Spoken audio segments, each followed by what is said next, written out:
Bismillahirrahmanirrahim. Assalamualaikum warahmatullahi wabarakatuh. Perkenalkan, nama saya Yoga Prasetya Irawan, NPM 204040273, Prodi Ekonomi Pembangunan Lokal B.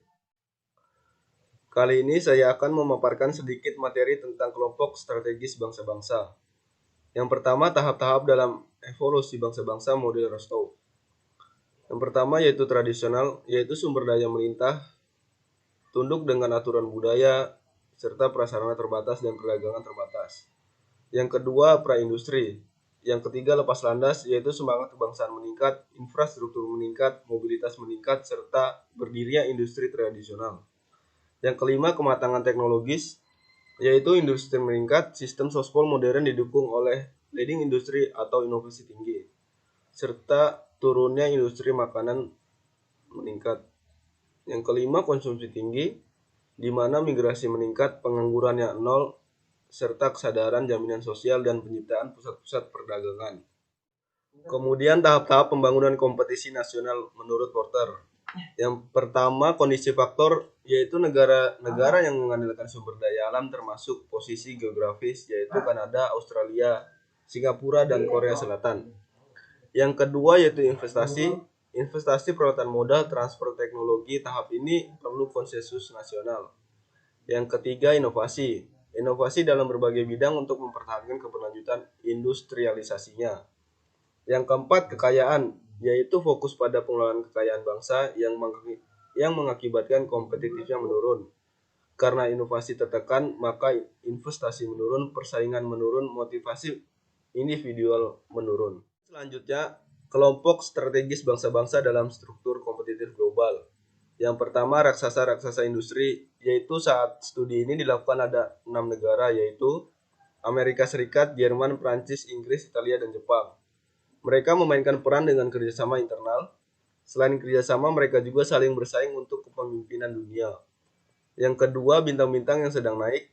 Ada 4 macam kelompok Asia, yaitu Korea Selatan, Taiwan, Hong Kong, Singapura, dan 3 macam lainnya seperti Thailand, Malaysia, dan Indonesia. Terdapat 3 faktor yang mempengaruhinya, yaitu investasi yang tinggi, persediaan modal manusia dengan pendidikan primer dan sekunder, serta perubahan produktivitas. Yang ketiga, negara Amerika Latin, yaitu Argentina, Brasil, Chili, Meksiko, Peru, Uruguay, dan Ekuador.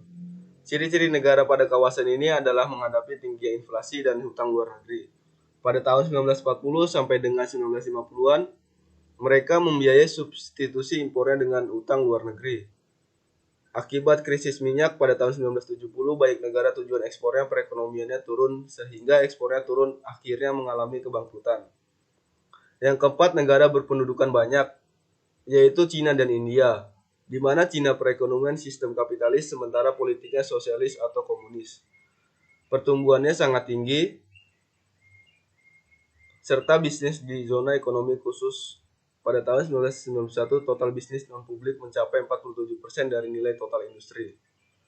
Yang kelima, negara bekas sosialis, yaitu Cekoslovakia, Hungaria, Polandia, Albania, Bulgaria, Rumania, dan Lituania. Negara tersebut awalnya berada dalam perekonomian komando pemerataan bagus namun lemah dalam bidang ekonomi, ambisi pribadi, pengambilan risiko. Kegagalan Perek Komando pada tahun 1990, Perek Pasar, dan pembangunan industri perubahan itu mengakibatkan traumatis dan perpecahan.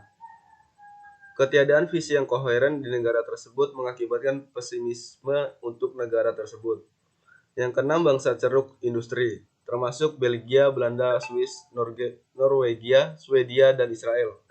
Negara ini menghadapi tekanan pasar domestik yang sempit dan tekanan kekuatan raksasa industri dan desakan dari negara-negara industri baru yang lebih agresif dan produktif. Yang ketujuh, negara ceruk komoditi, yaitu Saudi Arabia, Kuwait, Emirat Arab, Qatar, Oman, Bahrain, dan lain sebagainya seperti negara penghasil minyak.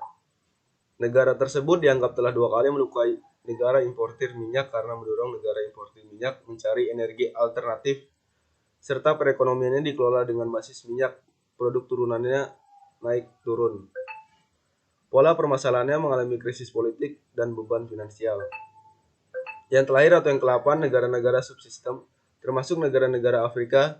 Dalam negara ini berpendapatan rendah, berpendidikan rendah, dan menghadapi persoalan penyakit menular HIV. Sekian materi yang bisa saya sampaikan, kurang dan lebihnya mohon dimaafkan. Saya akhiri, wabillahi taufik wal hidayah. Wassalamualaikum warahmatullahi wabarakatuh.